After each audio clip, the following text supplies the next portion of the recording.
Hello everyone. स्वागत है एक बार फिर से आप सभी का आपके अपने YouTube channel RNCC nursing online coaching and online test series. तो आज का जो हमारा सेशन रहने वाला है वो प्रीवियस क्लासेस के अकॉर्डिंग ही रहेगा। क्या पढ़ने वाले हैं अपन, प्रीवियस ईयर के एम्स के एमसीक्यू सोल्व करेंगे। ओके, जो अपकमिंग एग्जाम में आने की यहाँ पे प्रोबेबिलिटी काफ़ी ज़्यादा हाई रहेगी। प्रैक्टिकल बेस एमसीक्यूज हम यहाँ पे सोल्व करने वाले हैं। उनके साथ साथ हम कुछ एमसीक्यूज थ्योरेटिकल भी लाने वाले हैं जो आपके प्री में काम आएंगे। साथ साथ में प्री के साथ में जो बच्चे केजीएमयू की प्रिपरेशन कर रहे हैं उनके लिए भी इम्पोर्टेंट रहने वाले हैं वो। बाकी के कुछ सीक्वेंशियल अपने एमसीक्यूज रहेंगे कि सीक्वेंस वाइज आपका यहाँ पे नर्स का बेस्ट रिस्पॉन्स क्या रहेगा, इस प्रकार के अपन यहाँ पे एमसीक्यू सोल्व करेंगे। तो ठीक है, अपना बाकी कंटिन्यू, आगे क्लासेस भी फर्दर ऐसे ही कंटिन्यू चलती रहेगी। और इसी के साथ ही मैं आप सभी को बताना चाहूँगा कि आरएनसीसी की ओर से आरएनसीसी की ऑफिशियल ऐप पे, जो कि एंड्रॉयड के लिए भी है और आईओएस के लिए भी है, ठीक है, तो वहाँ पे हम क्या शुरू कर चुके हैं, हम वहाँ पे टोटल नॉर्सेट स्पेशल हमने टेस्ट सीरीज लॉन्च की है। लाइक प्रीवियस काफ़ी अच्छा रिजल्ट रहा हमारी टेस्ट सीरीज का। उसी प्रकार से इस साल भी, इस बार भी, इस वाले नॉर्सेट में भी हमने वापस से टेस्ट सीरीज लॉन्च की है हमने। उसमें आपको क्या मिलेगा, डेली 2 टेस्ट आपको सोल्व करने को मिलेंगे, लाइव टेस्ट रहेंगे, ठीक है। मॉर्निंग एंड इवनिंग टेस्ट रहेंगे अकॉर्डिंग टू शेड्यूल। अभी मैं आपको शेड्यूल बता दूंगा इसके बारे में। ओके, जो टेस्ट रहेंगे वो किस प्रकार के रहेंगे, सब्जेक्ट वाइज रहेंगे, टॉपिक वाइज रहेंगे, और वीकली जो हम टेस्ट कराएंगे वो कैसे करेंगे, pre note set special test वहाँ पे रहेंगे टोटल। अभी तो जैसे 100 एमसीक्यूज हो गए, तो उस प्रकार के आपको प्री और मेंस के यहाँ पे टेस्ट सीरीज देखने को मिलेगी।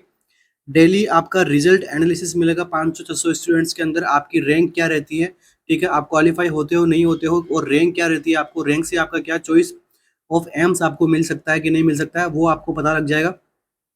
और एमसीक्यूज जो हमने बनाए हैं, प्रिपेयर किए हैं, तो एनक्लेक्स का जो पैटर्न है उस पे, और previous year exam based, like वो किन किन टॉपिक्स में से एमसीक्यूज चूज कर रहे हैं उनसे प्रैक्टिकल कंटेंट हमने वहाँ पे इंक्लूड किया है। और यहाँ पे साथ साथ में रेशनल्स हमने इतने अच्छे दिए कि आपको थ्योरी अलग से पढ़ने की नीड नहीं पड़ेगी, जिन टॉपिक्स से हम यहाँ पे एमसीक्यूज हमने बनाए हैं। ओके, अभी मैं आपको शेड्यूल बता देता हूँ इसका। तो टोटल टेस्ट सीरीज आपको किस नाम से मिलेगी हमारी ऐप पे, नॉर्सेट स्पेशल टेस्ट सीरीज मिलेगी आपको। टोटल इसके अंदर 150 टेस्ट पेपर रहेंगे, 2 लाइव टेस्ट मिलेंगे आपको डेली, एक मिलेगा मॉर्निंग में, एक मिलेगा इवनिंग में। सपोर्टिव नंबर पे आप कॉल कर सकते हो। सपोर्टिव नंबर क्या है, 9588856774, ठीक है। इन नंबरों पे आप कॉल कर सकते हो। टेस्ट सीरीज के रिगार्डिंग आपकी जो भी क्वेरीज वगैरह हम वहाँ पे आपकी कंप्लीट कर देंगे। और ये जो स्केड्यूल आपको दिख रहा है, ये आपका नॉर्सेट 5.0 स्पेशल के लिए है, ठीक है। इसके अंदर हमने क्या किया, वीकली टेस्ट सीरीज 100 एमसीक्यूज की, उसके साथ में जैसे 7 एंड 8 ऑफ अगस्त को हमने क्या यहाँ पे कंडक्ट करवाया था, कार्डियोवेस्कुलर सिस्टम के एमसीक्यूज यहाँ पे सोल्व कराए थे, फिर रेस्पिरेटरी के, फिर नर्वस सिस्टम के, फिर बाद में वीकली हम यहाँ पे क्या करवा रहे हैं, प्री नॉर्सेट 5.0 की स्पेशल टेस्ट सीरीज हम यहाँ पे वो भी आपको करने को दे रहे हैं। उसके बाद में यहाँ पे सब्जेक्ट वाइज भी और टॉपिक वाइज भी आपको जो है वो एमसीक्यूज फर्दर मिलते जाएंगे, ठीक है। अगस्त मंथ का पूरा स्केड्यूल है, टिल नॉर्सेट आपका ये टेस्ट सीरीज कंटिन्यू रहेगा। और जो बच्चे केजीएमयू के लिए प्रिपेयर कर रहे हैं उनके लिए केजीएमयू के लिए भी टेस्ट सीरीज चलाई गई है। केजीएमयू के अंदर क्या बताया गया, 100 एमसीक्यूज आपको वहाँ पे देखने को मिलेंगे, उसमें से 60 तो आपको रहेंगे नर्सिंग के एमसीक्यूज एंड 40 एमसीक्यूज मिलेंगे आपको अदर सब्जेक्ट से। तो इस प्रकार से भी आपको वहाँ पे हमारी अलग से टेस्ट सीरीज बनाई हुई है स्पेशली फॉर केजीएमयू स्टूडेंट। तो अभी आपका ज़्यादा डिले नहीं करते हैं, बस ये इन्फॉर्मेशन जरूरी थी आप सभी को बताने के लिए, ताकि आप अपना प्रिपरेशन का बेस्ट दे सकें, ठीक है। तो एमसीक्यू है अपना, पहला एमसीक्यू है,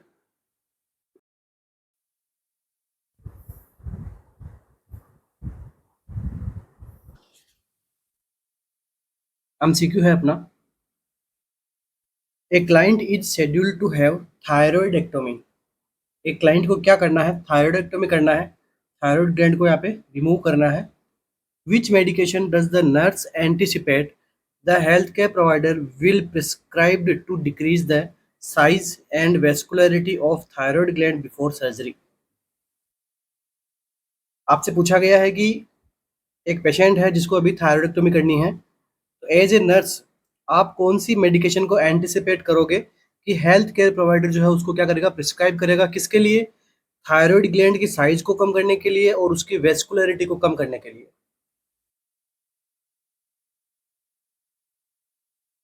ऑप्शन है आपके सामने, लीवोथायरोक्सिन, वेजोप्रेसिन, प्रोपाइल थियोयूरेसिल या फिर पोटेशियम आयोडाइड?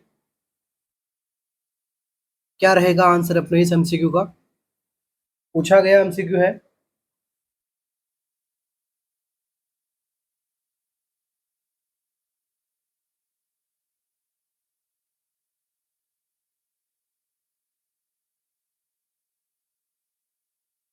थायराइड ग्लैंड आपके लिए काफ़ी इंपॉर्टेंट रहती है एग्जाम में, क्योंकि थायराइड ग्लैंड से जो प्रॉब्लम होती है जैसे हाइपरथायरॉयडिज्म, हाइपोथायरॉयडिज्म, वो मल्टी सिस्टम अफेक्ट करती है। यहाँ से काफ़ी आपके कॉन्सेप्ट भी क्लियर होंगे, साथ साथ में डाउट्स वगैरह, डिजीज कंडीशन भी हम देख लेंगे। तो यहाँ पे कौन सी ड्रग है वो सर्जन काम में लेगा, प्रिस्क्राइब करेगा?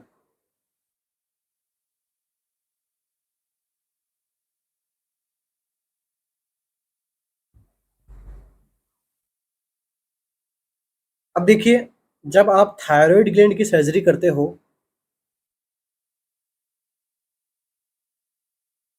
तो सर्जरी में क्या लगाओगे, इंसिजन लगाओगे। वहां पे क्या होगी, थायराइड ग्लैंड के जो भी हार्मोन्स वगैरह हैं वो यहाँ पे ब्लड के अंदर मिक्स हो जाएंगे, जो भी स्टोर हार्मोन है।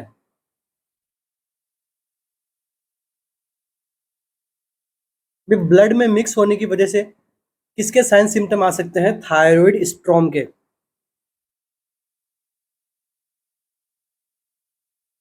थायराइड स्ट्रॉम के साइन सिम्टम कैसे होते हैं, देखिए इसके अंदर जब पेशेंट को इंसिजन लगाएंगे सर्जरी करते टाइम, पेशेंट को क्या होगा, टेकिकार्डिया, और क्या देखने को मिलेगा, हाइपर टेंशन, स्वेटिंग, हेडेक। ठीक है, इस प्रकार के साइन सिम्टम आते हैं जो भी काफी सीवियरली आते हैं। ठीक है, इस प्रॉब्लम से बचने के लिए सर्जन क्या करता है, एक ड्रग को या फिर आप कह सकते हो एक सॉल्यूशन को काम में लेता है। इस सॉल्यूशन का क्या नाम होता है, इसका नाम होता है ल्यूकोल सॉल्यूशन। इस सॉल्यूशन के अंदर क्या होता है, पोटेशियम आयोडाइड। ठीक है, तो आपका आंसर क्या हो जाएगा, पोटेशियम आयोडाइड का यहाँ पे इस्तेमाल किया जाता है। अब ये जो पोटेशियम आयोडाइड है ये क्या करता है, इसके अंदर क्या होता है, आयोडीन होता है, जो क्या करता है, सप्रेस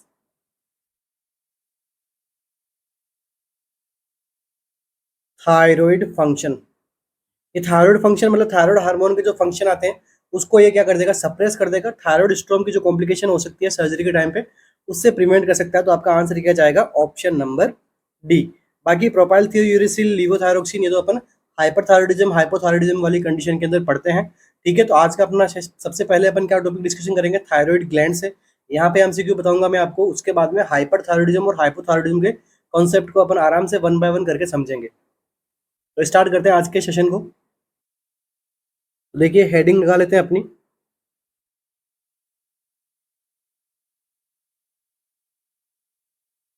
थायराइड ग्लैंड की। सबसे पहला अगर एमसीक्यू बनता है तो बनेगा इसके डेवलपमेंट से।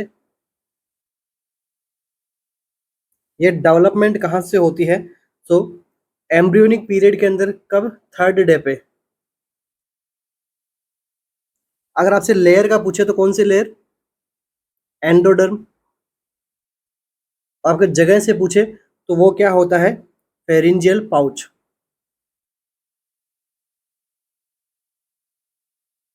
ये होता है इसका डेवलपमेंट। शुरू होती है थर्ड डे पे, ऐसा नहीं कि भाई कंप्लीट डेवलप हो जाती है। फंक्शन भी इसके लेट होते हैं start.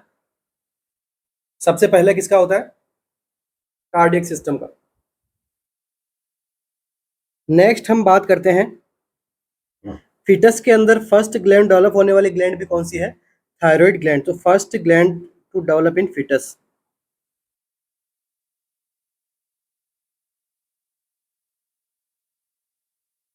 Next MCQ,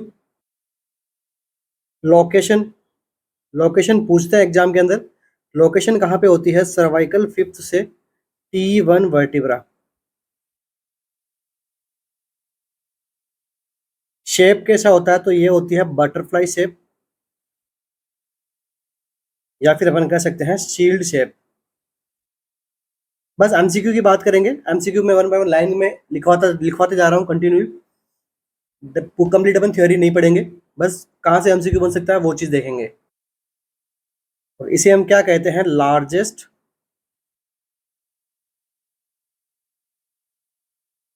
endocrine gland. ठीक है, एमसीक्यू नहीं आता है इसका, बस लार्जेस्ट एंडोक्राइन ग्लैंड के बारे में पूछे आपसे एक सीएचओ जैसे एग्जाम के अंदर, तो कौन होती है, थायराइड ग्लैंड।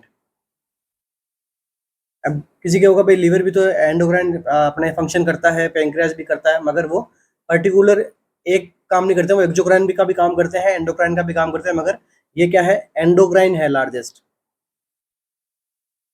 इसकी ब्लड सप्लाई का अगर पूछे,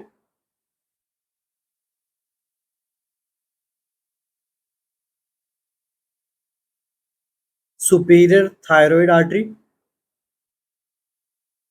and inferior thyroid artery.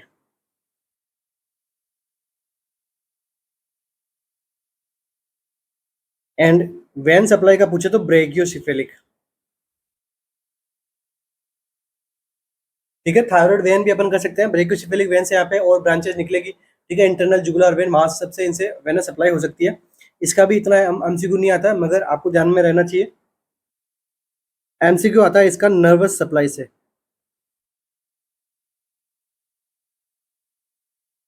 Nervous supply कौन सी होती है, सिंपैथेटिक होती है एक तो, दूसरी होती है पैरासिम्पैथेटिक। सिंपैथेटिक नर्व सप्लाई किससे होती है, सर्वाइकल प्लेक्सस से।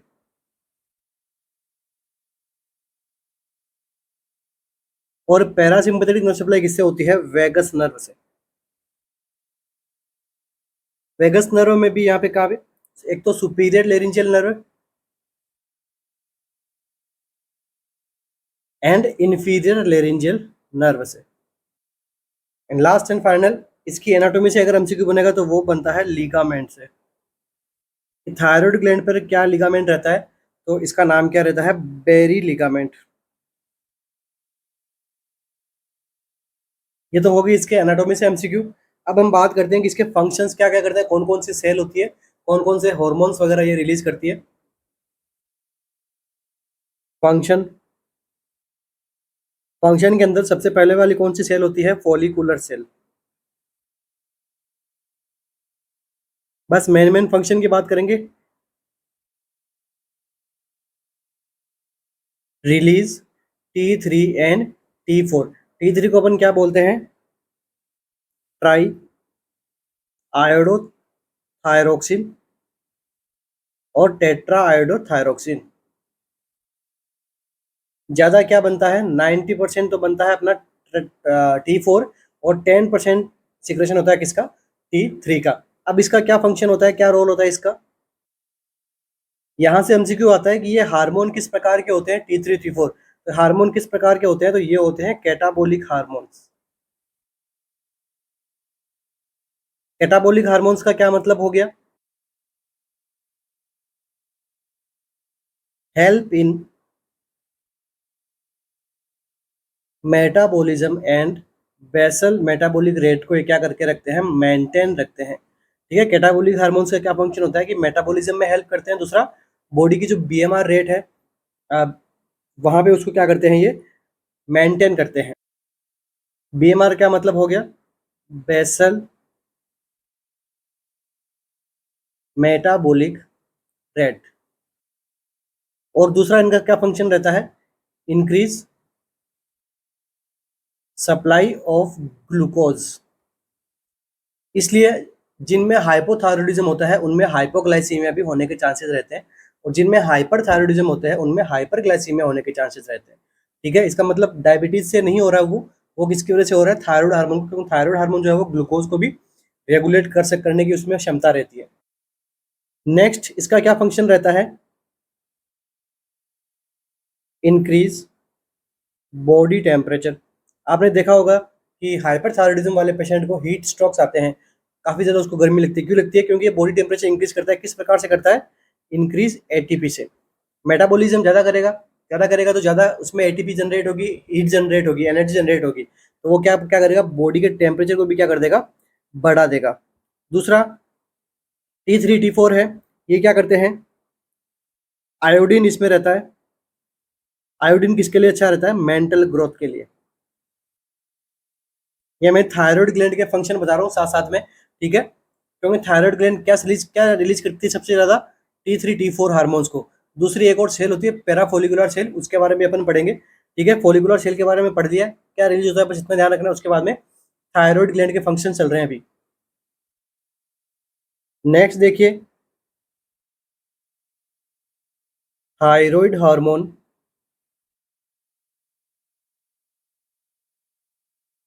रेगुलेट मेंस्ट्रुअल साइकिल, ठीक है। मेंस्ट्रुअल साइकिल को भी रेगुलेशन करने में कौन हेल्प करता है? Thyroid hormone. तो अगर यहाँ पे हाइपोथायरॉयडिज्म का कोई पेशेंट होगा, उसमें क्या देखने को मिलेगा? Excessive bleeding. क्योंकि हाइपोथायरॉयडिज्म है, T3 T4 हार्मोन बहुत ही एकदम कम मात्रा के अंदर बन रहे हैं, तो वो क्या क्या हो सकता है उसमें? मेंस्ट्रुअल साइकिल में चेंजेस आएंगे, क्या होगा? एक्सेसिव ब्लीडिंग देखने को मिलेगी पेशेंट में। मगर अगर हाइपर थायरॉयडिज्म है तो उसको क्या हो सकता है? एमनोरिया, या फिर मेंस्ट्रुअल साइकिल उसकी क्या रहेगी पेशेंट की? डिस्टर्ब रहेगी। और इससे क्या एमसीक्यू बन सकता है? थायराइड हार्मोन इंक्रीज नी jerk reaction time.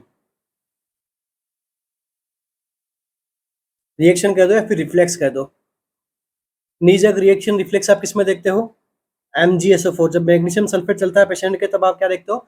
Deep tendon reflex देखते हो। और साथ में क्या देखते हो? नी जर्क रिफ्लेक्स भी अपन यहाँ पे पेशेंट को चेक करवाते हैं, ठीक है। बट ये यहाँ का टॉपिक नहीं है, तो यहाँ पे अपन इसको नहीं पढ़ेंगे, बस आपको ध्यान में, आपको मैं मेमोराइज करवा रहा हूँ कि वहाँ पे अपन डीप टेंडन रिफ्लेक्स वगैरह देखते हैं, ठीक है। अब देख लीजिए नॉर्मल वैल्यू कितनी होती है हार्मोन्स की अपनी बॉडी में। तो देखिए नॉर्मल वैल्यू अपन जब करते हैं, कौन सा टेस्ट करते हैं इसके लिए? Thyroid profile test.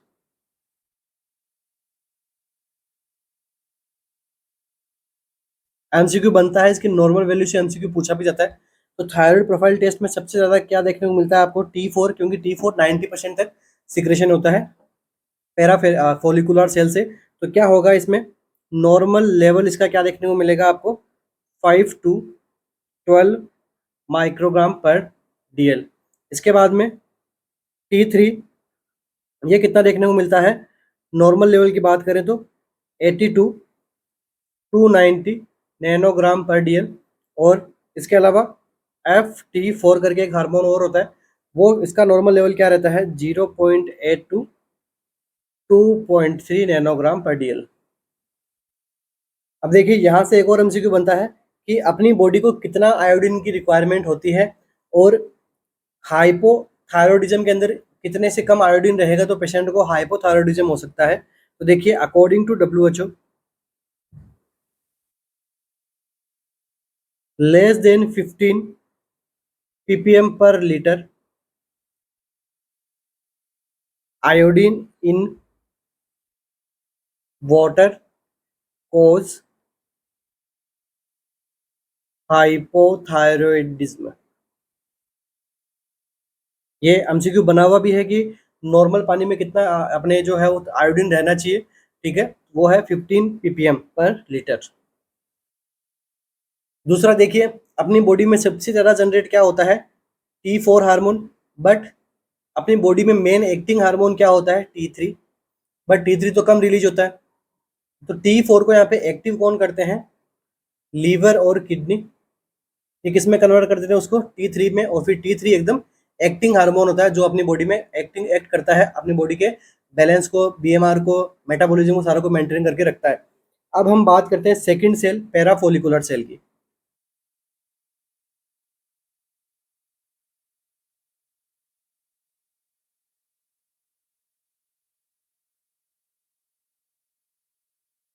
अब देखिए पैराफेलिकुलर सेल से क्या एमसीक्यू बनता है कि ये किसको रिलीज करती है? किसको करती है? कैल्सिटोनिन को।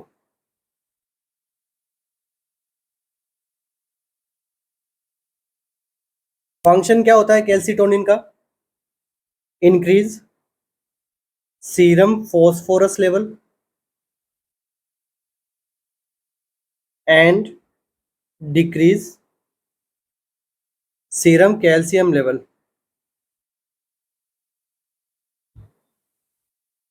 देखो मेन फंक्शन यही है, एमसीक्यू आता है कि what is the function of calcitonin and what is the function of parathormone hormone. ठीक है, दोनों के फंक्शन एक दूसरे के अपोजिट रहते हैं। तो ये क्या करता है, फॉस्फोरस को तो यहाँ पे सीरम में से उठा लेता है, एब्जॉर्ब कर लेता है, और कैल्शियम को जो है वो सीरम में से, क्या सॉरी, फॉस्फोरस को क्या करता है सीरम के अंदर बढ़ाता है और कैल्शियम को सीरम में से कम कर लेता है। ठीक है, किस प्रकार से करता है, इसकी भी 3 प्रोसेस होती है। एमसीक्यू बनता है कि किडनी किस प्रकार से कैल्शियम को रिब्जॉर्ब करती है, तो वो भी एमसीक्यू एग्जाम में पूछा था। तो 3 प्रोसेस होती है इसकी। सबसे फर्स्ट वाली बात करें तो वो होती है कौन सी, जीआईटी की। तो जीआईटी में क्या होता है, इंटेस्टाइन। जीआईटी से क्या हो जाएगा, इंक्रीज हो जाएगा किसका, एब्जॉर्प्शन।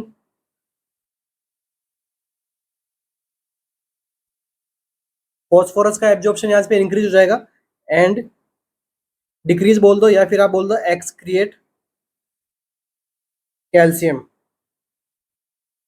दूसरा देख लीजिए, इससे होता है किडनी से।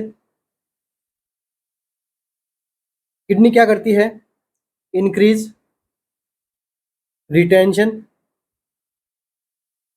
या फिर आप कह दो रीएब्जॉर्ब। जो भी यूरिन में आया इसके पास में, उसको क्या कर देगी, रीएब्जॉर्ब कर देगी। इसके अलावा डिक्रीज कैल्शियम रीएब्जॉर्प्शन, या फिर आप कह दो कैल्शियम के एक्सक्रीशन को यहाँ पे क्या कर देगी, बढ़ा देगी किडनी। इसके बाद में थर्ड वन होता है, वो क्या होता है, बोन। भाई कैल्सिटोनिन का बोन पे किस प्रकार का एक्ट रहता है, तो देखिए कैल्सिटोनिन क्या करता है, इंक्रीज बोन रिजॉर्प्शन। किस तरीके से, फॉर PO4 फॉस्फोरस के लिए क्या करता है, deposit calcium from blood to bone. ठीक है, ये क्या करता है, जो ब्लड के अंदर जो कैल्शियम रहता है उसको बोन में डाल देता है, और बोन से क्या करता है, फॉस्फोरस को बाहर निकालता है। कौन, कैल्सिटोनिन। इसके अपोजिट फंक्शन किसका होता है, पैराथार्मोन का। अब आप यहाँ पर ब्रैकेट बना के लिख लिख सकते हो, कैल्सिटोनिन समानुपाती किसके हैं, फॉस्फोरस के, और कैल्सिटोनिन विथ क्रमानुपाती या फिर इन प्रोपोर्शनल टू किसके हैं, कैल्शियम के। ठीक है, अब आप जो है ये इमेज देख सकते हो कैल्सिटोनिन के फंक्शन की। ठीक है, मैंने आप क्या बताया था, थायराइड ग्लैंड से क्या रिलीज होता है, पैराफेलिकुलर सेल से क्या रिलीज होता है, कैल्सिटोनिन।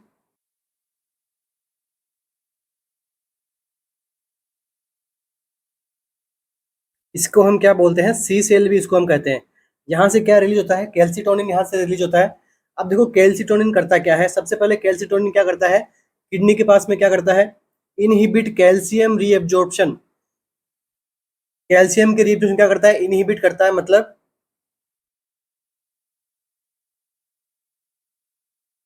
कैल्सिटोनिन इन प्रोपोर्शनेट है किसके लिए, कैल्शियम के लिए। मतलब जब कैल्सिटोनिन का लेवल बढ़ेगा तो ब्लड में, जब कैल्सिटोनिन का लेवल बढ़ेगा तो ब्लड ब्लड में क्या हो जाएगा, कैल्शियम का लेवल घटेगा। ठीक है, सिंपल सी बात है। ये क्या करता है, इनहिबिट कैल्शियम रीएब्जॉर्प्शन इन किडनी, मतलब क्या कर देगा, एक्सक्रीट कर देगा कैल्शियम को यूरिन के साथ में। दूसरा देखिए, promote deposition of calcium into bone and inhibit osteoclast activity and stimulate osteoblast.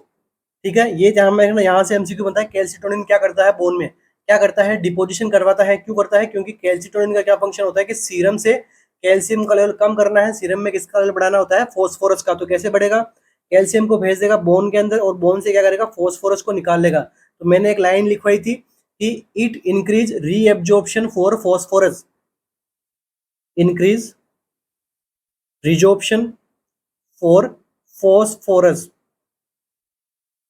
ठीक है, रिजॉर्प्शन का काम किसके लिए कर रहा है, फॉस्फोरस के लिए कर रहा है। अगर एमसीक्यू आपसे इस प्रकार से पूछे तो ऐसे बोन रिजॉर्प्शन हार्मोन यहाँ पे आप किसको मानोगे, अभी उसके ऊपर भी डिस्कस कर लेंगे। पहले इसका देख रहे थे कैल्सिटोनिन का।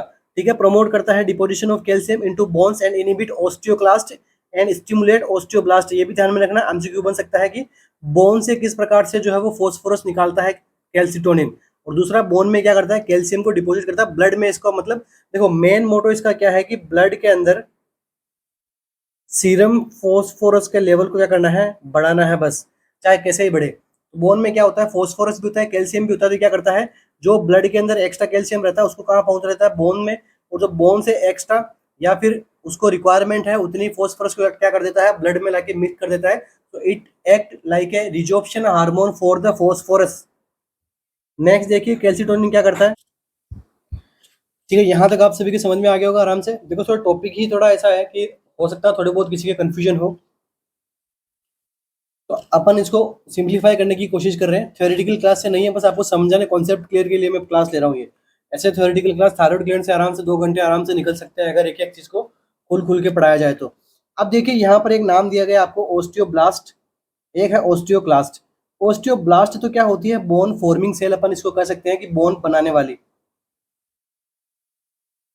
तो मतलब जो सेल या फिर जो कैल्शियम सॉरी जो कैल्सिटोनिन जो है अपना, वो ऑस्टियोब्लास्ट की एक्टिविटी को बढ़ा रही है, मतलब बोन को बनाने वाली एक्टिविटी वाली सेल को बढ़ा रही है। तो ये बोन रिजॉर्प्शन हार्मोन तो इसको कह नहीं सकते, ठीक है। बट ये फंक्शन बोन रिजॉर्प्शन का किसके लिए कर रहा है, फॉस्फोरस के लिए कर रहा है, मतलब बोन से फॉस्फोरस को बाहर निकाल रहा है। ठीक है, तो यहाँ से कंफ्यूज मत हो जाना कि calcitonin is the bone resorption hormone, गलत हो जाएगा आपका आंसर। इसीलिए मैं इसको बात को जोर देके आपको समझा रहा हूँ, ठीक है। और क्या करती है, इनहिबिट करती है ऑस्टियोक्लास्ट की एक्टिविटी। ऑस्टियोक्लास्ट क्या करता है, कैल्शियम को बाहर निकालती है बोन में से और ब्लड में डालती है। तो वो फंक्शन किसका है, वो फंक्शन है पैराथार्मोन हार्मोन का।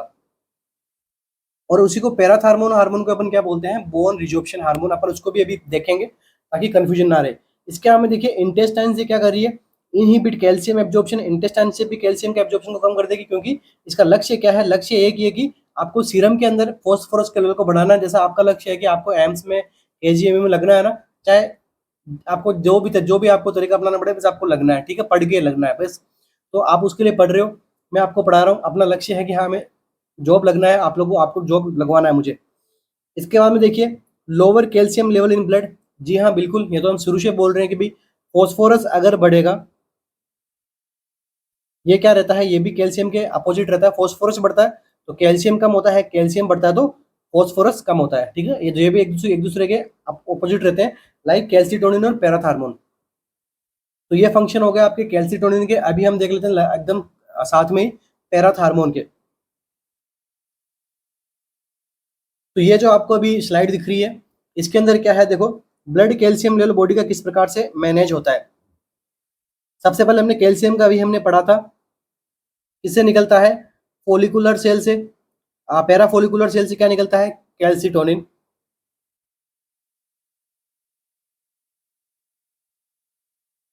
इसमें ये क्या करता है, ब्लड कैल्शियम के लेवल क्या करता है, फॉल करता है, गिराता है।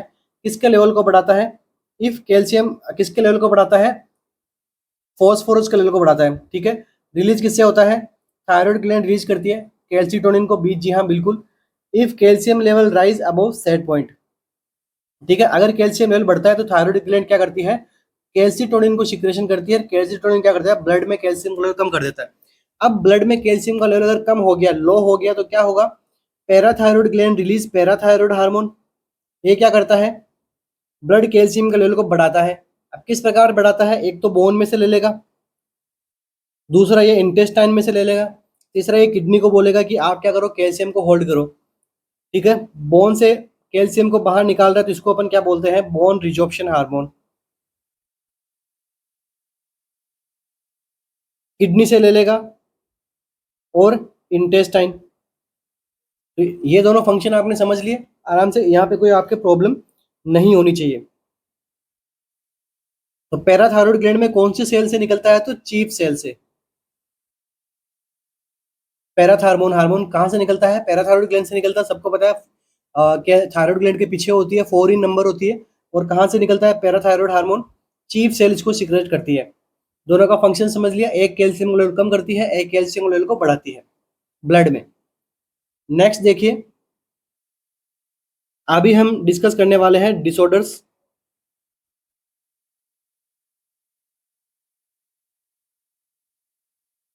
कौन कौन सी, एक होती है हाइपोथायरॉयडिज्म,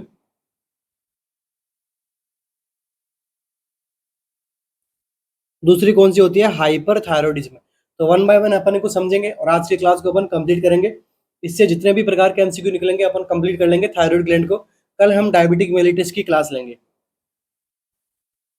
तो सिंपल सा फंक्शन है, थायराइड ग्लैंड क्या कर रही थी, बीएमआर को मेंटेन कर रही थी, टेम्परेचर को मेंटेन कर रही थी।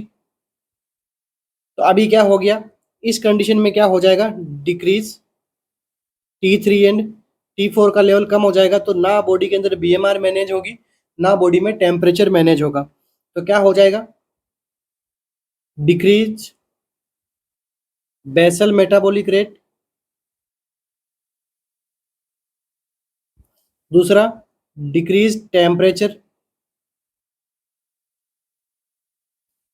हाइपोथायरॉयडिज्म। जहां से एमसीक्यू बनता है बस वो चीज पढ़ेंगे, बाकी अपन थियोरेटिकल क्लास नहीं लग रही है। अब यही हाइपोथायरॉयडिज्म अगर चिल्ड्रन में हो जाए या फिर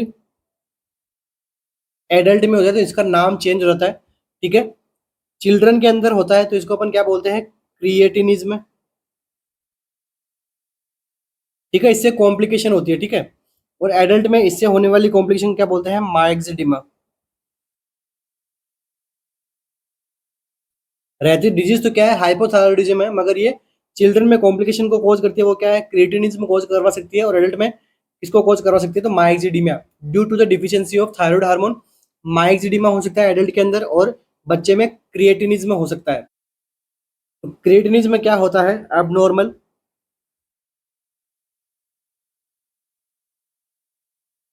mental and physical function.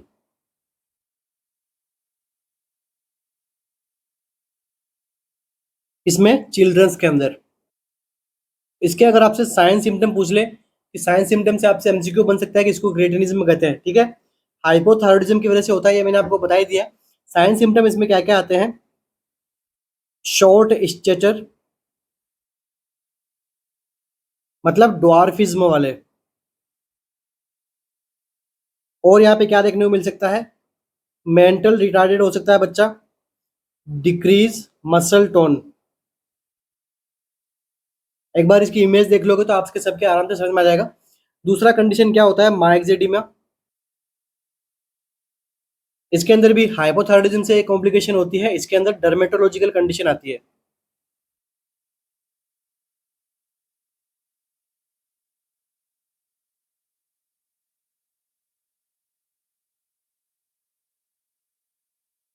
Dry pale and skin कैसी रहती है, यहाँ पे कूल रहती है, और यहाँ पे पेशेंट को कॉन्स्टिपेशन हो सकता है, और फेस कैसा हो सकता है, पफी, थोड़ा स्वेलिंग भरा फेस देखने को मिल सकता है पेशेंट का। ठीक है, तो ये तो बात होगी इसकी कॉम्प्लिकेशंस की, ज़्यादा नहीं पढ़ना है, ध्यान में रखना कि हाइपोथायरॉयडिज्म की वजह से ये सारे कॉम्प्लिकेशंस देखने को मिलता है। इसके बाद में देखिए इसके रिस्क फैक्टर की हम बात करें तो ये एक होता है female,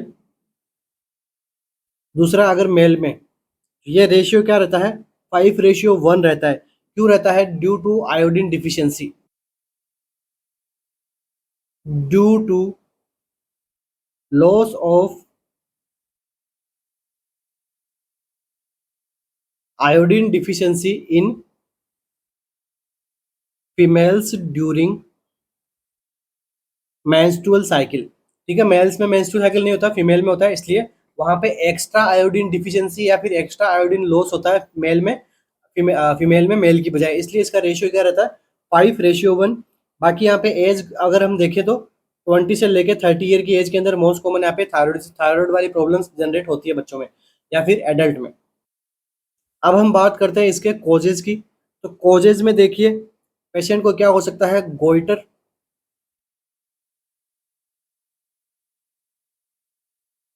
due to lack of iodine.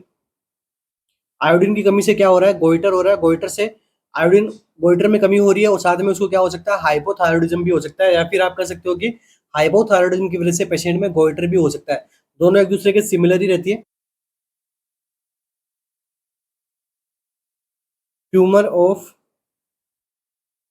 Pituitary gland, या फिर हाइपोथैलेमस के अंदर कहीं ट्यूमर हो जाए जिससे थायराइड रिलीजिंग हार्मोन नहीं निकलेगा, तो थायराइड स्टिमुलेटिंग हार्मोन भी नहीं निकलेगा, जिससे थायराइड ग्लैंड से पैरा फॉलिकुलर सेल से T3 T4 भी नहीं बनेंगे।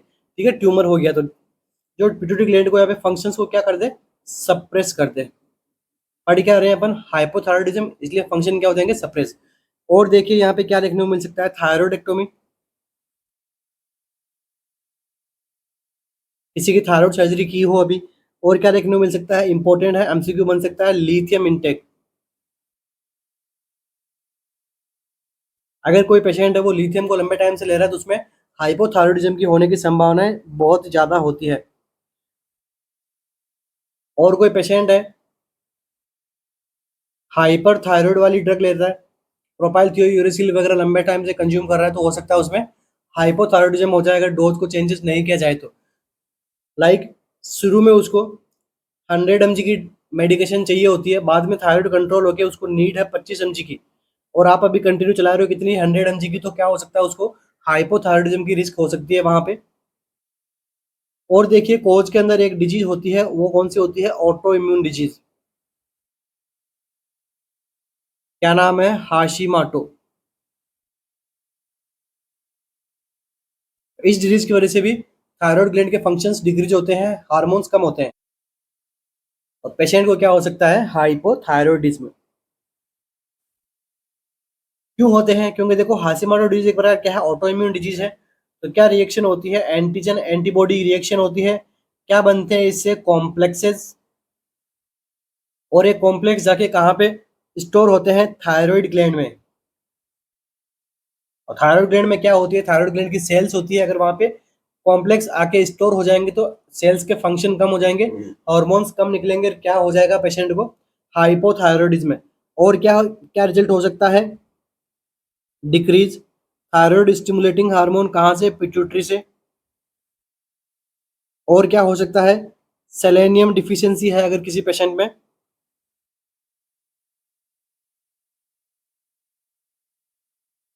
और इसके अलावा एमियोडोरन का इंटेक कर रहा है पेशेंट, एमियोडोरन ड्रग का इंटेक कर रहा है, तो वहां पर भी हाइपोथायरॉयडिज्म हो सकता है पेशेंट को। एमसीक्यू है सारे, बन सकते हैं, बने हुए भी हैं, जैसे लिथियम का एमसीक्यू आपके बना हुआ है, हाशीमाटो डिजीज का आपके एमसीक्यू बना हुआ है, ठीक है। और यहाँ पे गोइटर का आपके एमसीक्यू बना हुआ है, एमाइड्रोन का एमसीक्यू बना हुआ है, टीएसएच का एमसीक्यू बना हुआ है, ये सब प्रकार के एमसीक्यू बने हुए हैं। इनसे आपके कॉन्सेप्ट बनेंगे, कॉन्सेप्ट से क्या बनते हैं, एमसीक्यू बनते हैं। कॉन्सेप्ट से ही एमसीक्यू सोल्व होते हैं, तो आपको अपने कॉन्सेप्ट पे काम करना चाहिए अगर आपको एम्स का एग्जाम निकालना है तो। और साथ में जो भी यहाँ पे डिजीज कंडीशन पढ़ाई जाए उसके यहाँ पे खुद से एमसीक्यू निकालने की कोशिश करो, फिर देखो कि मैंने सब एमसीक्यू कवर अप किए नहीं किए। आप जो भी एमसीक्यू निकालोगे, लाइक पीआर आदो निकालोगे, टारगेट हाई निकालोगे, तो उन सबके एमसीक्यू में आपके एज ए नोट्स वाइज में, जैसे ये सारे एमसीक्यू बने हुए हैं पीआर आदो में, टारगेट हाई में, सभी में आपके एज ए नोट्स फॉर्म के अंदर समझा रहा हूँ, ताकि आपका रिवीजन हो जाए जल्दी से। 50 पन्ने के अंदर अगर किसी डिजीज के एमसीक्यू दिए हुए हैं तो उसको यहाँ पे अपन आधे घंटे में सीख ले 50 पन्नों में, तो आपका टाइम मैनेजमेंट किस में हो रहा है, अच्छे से यहाँ पे हो रहा है। बस आपका वहां पे जाके आपको उसको अप्लाई करना है एग्जाम के अंदर, रिवीजन आपका मैं करवा रहा हूँ। नेक्स्ट देखिए कंडीशन होती है जिसको क्या बोलते हैं, पोस्ट पार्टम हाइपोथायरॉयडिज्म।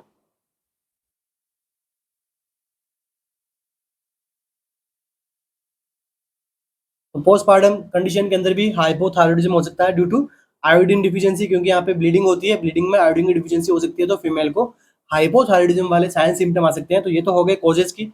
अभी हम बात करेंगे इसके साइन सिम्टम की, क्या पढ़ रहे हैं, हाइपोथायरॉयडिज्म। हाइपोथायरॉयडिज्म अभी मैं पढ़ाऊंगा, अभी क्या पढ़ रहे हैं, हाइपोथायरॉयडिज्म।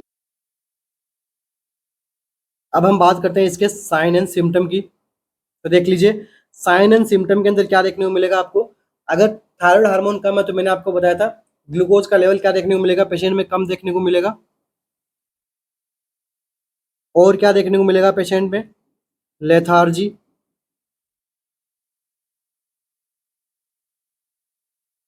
वीकनेस,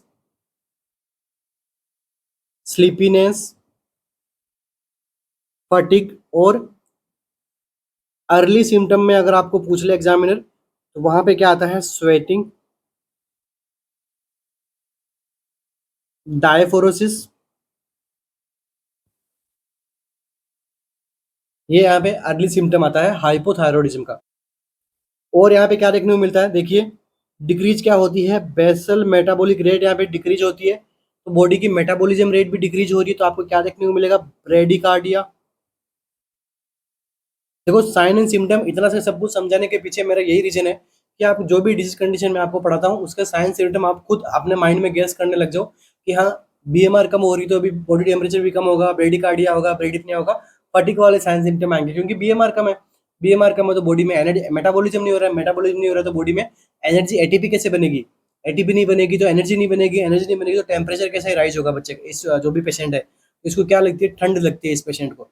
ठीक है, अभी अपन सब साइन सिम्टम आपके सामने निकलेंगे अपने आप। तो देखो ब्रेडिकार्डिया होता है,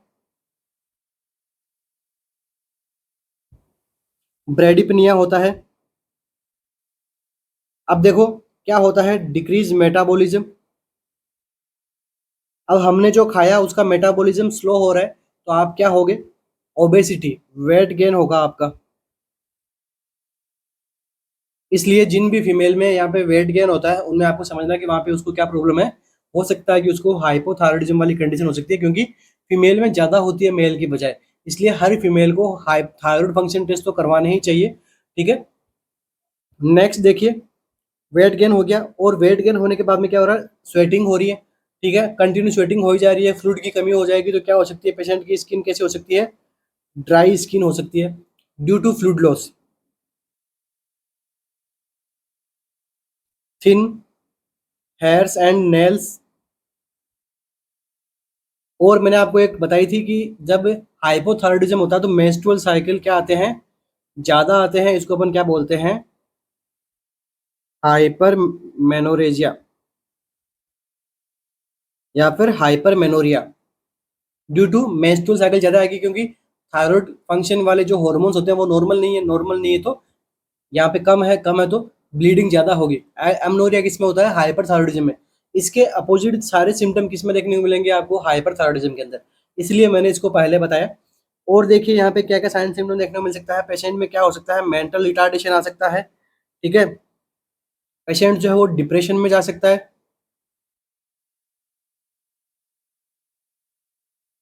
एमनीसिया हो सकता है, मेमोरी लॉस हो सकती है, protrusion of tongue,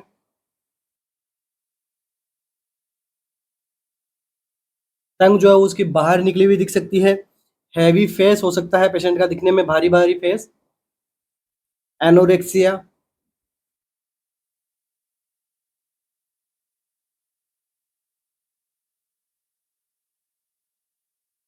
peri orbital oedema देखने को मिल सकता है आपको। अच्छा, तो आप सभी के लिए एक इम्पोर्टेंट न्यूज़ है, आरएनसीसी की जो अपनी कोचिंग है, इंस्टीट्यूट है, वहाँ के ऑफिशियल ऐप पे जो कि आपको प्ले स्टोर से मिल जाएगा, वहाँ पे अभी हमने क्या स्टार्ट किया है, टोटल 22 टेस्ट सीरीज की हमने एक और टेस्ट सीरीज लॉन्च की है। लाइक जैसे अभी नियर बाई अपने एम्स एग्जाम है तो सबसे पहले उसको लेके अपन ने केवल और केवल एम्स के बेसिस पे हमने केवल 22 पेपर, टेस्ट पेपर बनाए हैं हमने, तो क्योंकि अब दिन एकदम पास में बचे हुए हैं। ठीक है, तो नोटसेट 5.0 model test series paper series है, इसके अंदर आपको विथ रेशनल्स आपको इसके आंसर मिलेंगे और क्या देखने को मिलेगा, 100 एमसीक्यू। और ये है किसके लिए, प्री के लिए। ठीक है, आपका प्री का एग्जाम है अभी, तो उसके लिए हमने स्पेशली केवल प्री के अंदर क्या आएगा आपके 80+20, तो आपको हर प्रकार के आपको यहाँ पे टॉपिक मिलेंगे। ठीक है, और यहाँ पे जो 100 एमसीक्यूज का पैटर्न है उसी के अकॉर्डिंग आपको यहाँ पे टेस्ट पेपर देखने को मिलेंगे। ठीक है, टोटल कितने टेस्ट पेपर है, 22 टेस्ट पेपर है यहाँ पे। ठीक है, बाकी आप सपोर्टिव नंबर पे कॉल या मैसेज करके इस टेस्ट सीरीज के बारे में और आप जानकारी ले सकते हो। हमारे सपोर्टिव नंबर है 9588856774। ओके, और क्या हो सकता है, मिस कैरेज, अबॉर्शन भी हो सकता है जो प्रेग्नेंट फीमेल है उसको। ये सारे हो गए साइन एंड सिम्टम। अब हम बात करेंगे क्या, मैनेजमेंट की, किसका, हाइपोथायरॉयडिज्म।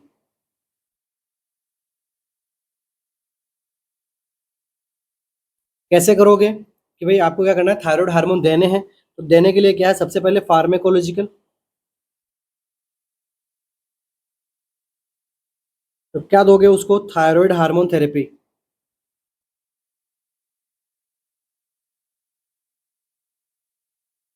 क्या दो, क्या देना क्या है उसको, ड्रग ऑफ चॉइस अगर आपसे पूछे तो वो क्या होता है, लीवोथायरोक्सिन।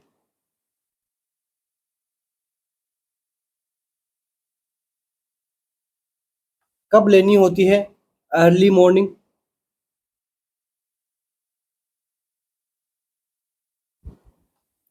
क्या कॉज कर सकती है, तीनों एमसीक्यू है, क्या कॉज कर सकती है, तो ट्रेमर्स और स्वेटिंग। और क्या करना है पेशेंट को, डाइट क्या देनी है इसके अंदर, तो देखो डाइट क्या देनी है, लो देनी है कैलोरी, प्रोटीन, फैट, कार्बोहाइड्रेट, ये सभी लो देना है। और उसको क्या हो रहा है, कॉन्स्टिपेशन होता है हाइपोथायराइडिज्म वाले पेशेंट को, तो क्या दोगे, हाई फाइबर डाइट। एमसीक्यू बनता है कि हाइपोथायराइडिज्म की डाइट पूछ लेते हैं, डाइट से पूछते हैं, एमसीक्यू भी बनता है, ठीक है। इसके बारे में देखिए, कॉम्प्लिकेशन हो सकती है इससे, जिसको आप क्या बोलते हो, myxoedema coma. Severe deficiency of hypothyroidism क्या कॉज कर सकता है, माइग्रेडिमा कोमा। यहाँ पे पेशेंट की जो क्या हो सकती है, डेथ भी हो सकती है, ठीक है। इसको जल्दी से जल्दी ट्रीट करने की आवश्यकता होती है। तो ये हो गया अपना टॉपिक यहाँ पे कंप्लीट, क्या, हाइपोथायरॉयडिज्म। अभी हम क्या पढ़ेंगे, हाइपरथायरॉयडिज्म।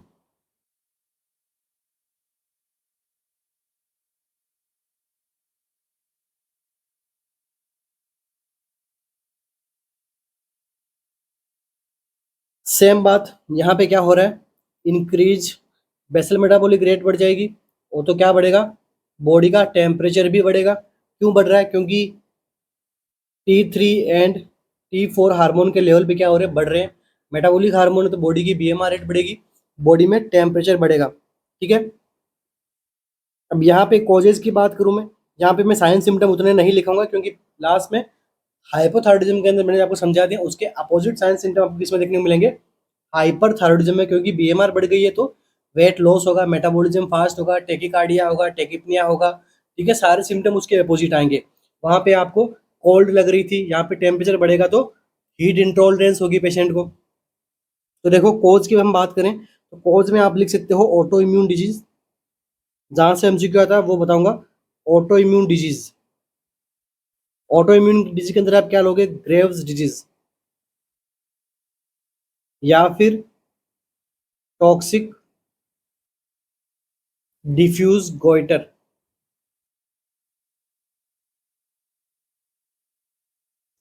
इसके अंदर सेम क्या होता है अपना, एंटीजन एंटीबॉडी कॉम्प्लेक्स होगा, और ये कॉम्प्लेक्स कहाँ पे जाएगा, थायराइड ग्लैंड पे एक्ट करेगा।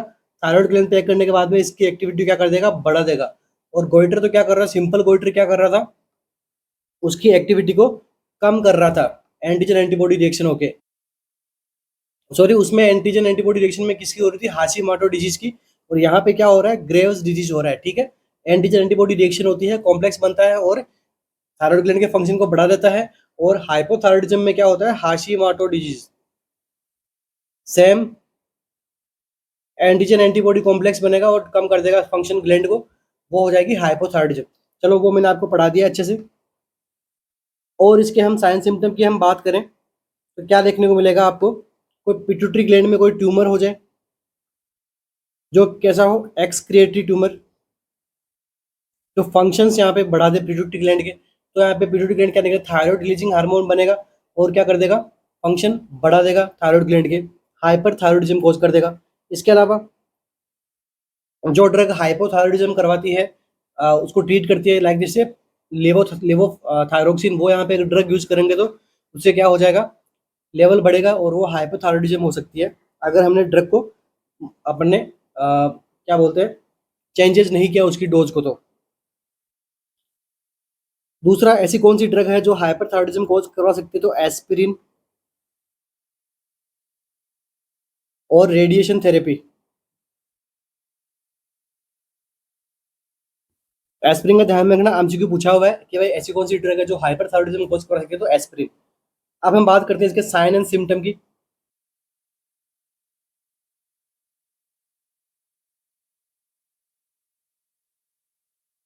हाइपरग्लाइसीमिया होगा, क्योंकि ग्लूकोज को मेटाबॉलिज्म भी करवाती है ये, तो क्या ज़्यादा यहाँ पे ब्लड शुगर लेवल यहाँ पे ज़्यादा बढ़ जाएगा। दूसरा क्या हो सकता है, डायरिया, उसमें क्या हो रहा था, कॉन्स्टिपेशन। और क्या होगा, रेस्टलेसनेस। और क्या होगा, माइल्ड मेनिया सिम्टम। ठीक है, जो मैनिक एपिसोड्स आएंगे पेशेंट में यहाँ पे देखने को मिल सकता है। यहाँ से एक और एमसीक्यू बनता है, इसको आप क्या बोलते हो, एक्सोथैलेमस। इसके अंदर क्या होती है,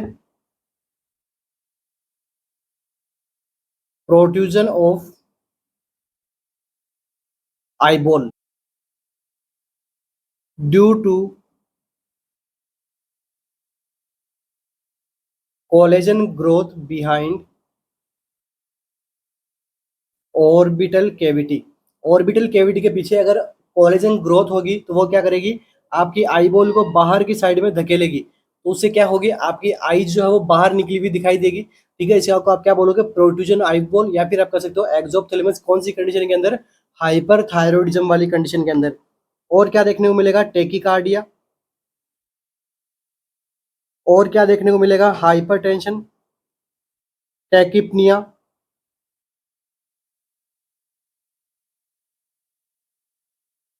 पेशेंट का वेट लॉस होगा क्योंकि बीएमआर रेट बढ़ी हुई है।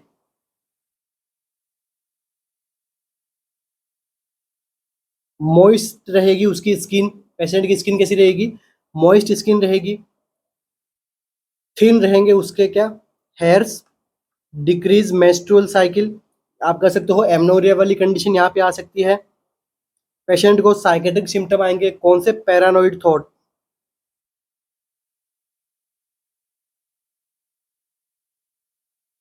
और जिन पेशेंट के अंदर क्या होता है, बीएमआर रेट बढ़ी हुई रहती है, उनको एपेटाइट मतलब भूख ज्यादा लगती है, भूख बढ़ेगी, एपेटाइट इंक्रीज होती है।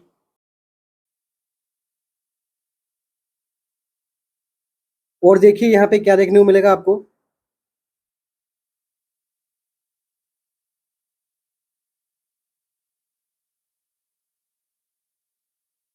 आईलिड रिटेक्शन देखने को मिलेगी। नॉर्मल तरीके से जो आईलिड अपनी रिट्रैक्ट होती है, हाइपरथायरॉइडिज्म की कंडीशन में इसके अपोजिट होता है, थोड़ा ज्यादा आईलिड रिफ्लेक्शन होती है।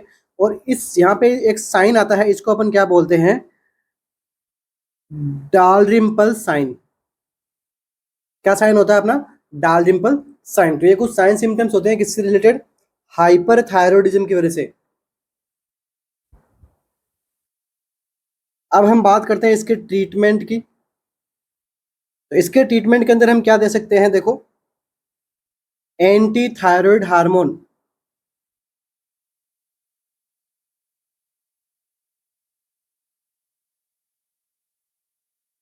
कौन सी ड्रग दोगे यहाँ पे, पीटीयू, प्रोपाइल थियोयूरेसिल।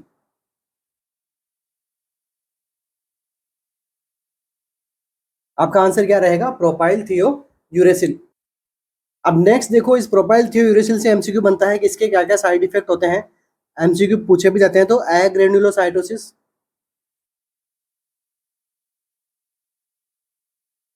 एग्रेनुलोसाइटोसिस हो सकता है इससे। क्या मतलब होता है, डिक्रीज डब्ल्यूबीसी।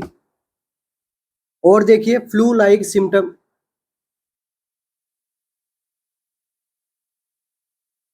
ऐसी कौन सी ड्रग है थायराइड की जो फ्लू लाइक सिम्टम कॉज कर सकती है, तो प्रोपाइल थियोयूरेसिल। और क्या करना है आपको यहाँ पे, अवॉइड करनी है किसको, एस्प्रिन को। और क्या करना है, दूसरी और ड्रग क्या रख सकते हो, टेपेजोल, वो भी आप ड्रग यहाँ पे प्रोवाइड करवा सकते हो।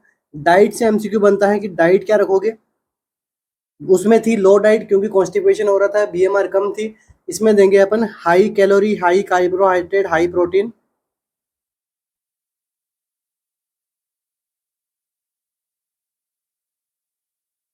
और क्या नहीं दोगे, तो लो फाइबर डाइट दोगे। हाई फाइबर डाइट यहाँ पे नहीं देनी है, लो फाइबर डाइट आप प्रोवाइड कराओगे पेशेंट को। सर्जिकल मैनेजमेंट में आप क्या कर दोगे,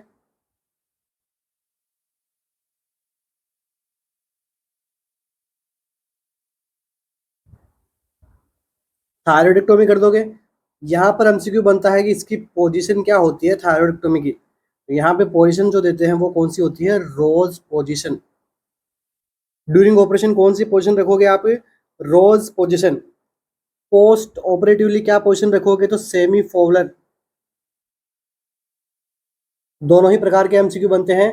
नर्सिंग रेस्पॉन्सिबिलिटी पोस्ट ऑपरेटिव में क्या रखोगे कि आपको ब्लीडिंग को असेस करना है।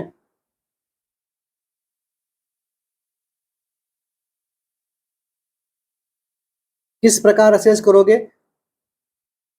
पोस्टीरियर साइड की जो नेक की साइड की जो ब्लीडिंग वाली जगह रहेगी, जहां पे ब्लड आके कलेक्ट होगा, वहां की जो ड्रेसिंग है वो कैसी रहेगी?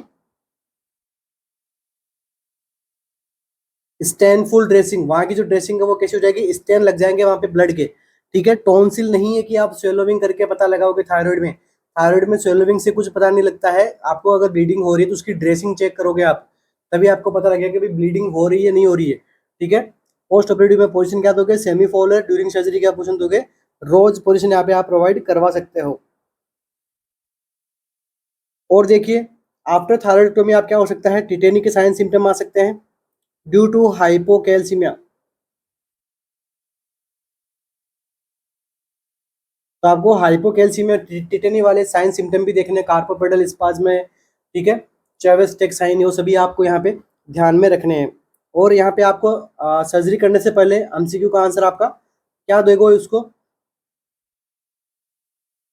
ल्यूगोल सॉल्यूशन उसको प्रोवाइड कराओगे, जिससे क्या होगा? थायराइड ग्लैंड के फंक्शन क्या हो जाएंगे? सप्रेस हो जाएंगे, और थायराइड यहाँ पे जो क्राइसिस है वो यहाँ पे नहीं देखने को मिलेगा, थायराइड स्ट्रॉम नहीं देखने को मिलेगा यहाँ पे। तो ये हो गया आज का अपना टॉपिक कंप्लीट। क्या? थायराइड ग्लैंड के साथ में अपन ने पैराथायराइड ग्लैंड भी हमने पढ़ ली, उसके हार्मोन्स देख लिए, हाइपोथायराइडिज्म पढ़ लिया एंड हाइपरथायराइडिज्म पढ़ लिया। साइन सिम्टम से एमसीक्यू बनता है। तो अगर आपको दोनों में से एक डिजीज भी समझ में आ रही है तो इसके अपोजिट साइन सिम्टम किस में होते हैं? हाइपरथायराइडिज्म में। ठीक है, तो दोनों में किसी भी एक को आराम से समझ लो, दूसरी डिजीज आपके ऑटोमेटिकली सही हो जाएगी। ठीक है, तो यहाँ पे घबराने वाली कोई बात है नहीं।